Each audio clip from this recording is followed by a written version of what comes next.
blots out the shining sun. Here's a story, sad but true, of how grief struck a close-knit few. Each day, 6th hour, we would dine, 8 of us, or sometimes 9. We had a special tableware, each one had his special chair. In those happy days of yore, we all ate chuckles by the score. Every day, come rain or hail, we ate our chuckles without fail. Habitually, at 12:30, into his pockets Rick would delve, and then he'd rise and we'd all know for Chuckles he was soon to go. "I'm going for Chuckles," he'd declare, and we'd all stand up by our chairs. Into our pockets we would scout and bring our 15 senses out. That's my favorite line. The lady at the counter knew just what Rick was there to do. He'd smile and say, "Just 5 today," and she'd bring Chuckles right away. Then he'd return and circulate the Chuckles, and we'd celebrate. We all needed this candy sweet to make our daily lunch complete. Oh, those who do not know the rules will eat Chuckles like silly fools. They do not know or care, I bet, for Chuckle eating etiquette.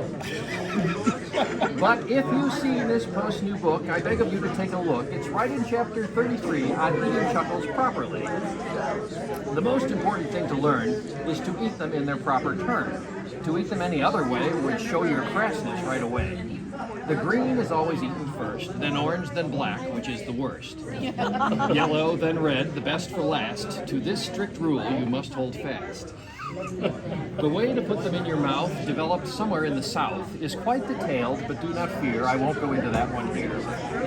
And thus we ate them every day. The Chuckles made our lives quite gay. We took our joy for granted then, thinking that it would never end.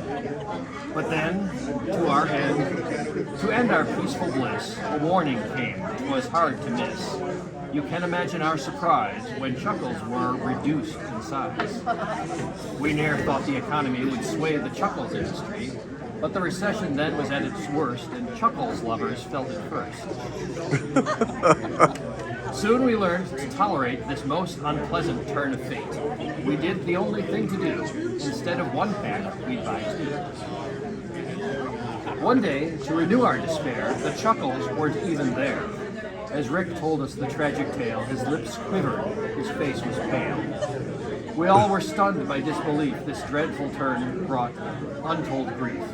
We sat in silence, broken-hearted, to mourn dear Chuckles, now departed. That was back in younger days, and now we've gone our different ways. But Chuckles played a vital part of memories still within our hearts. I still recall those happy times when Chuckles I should chance to find.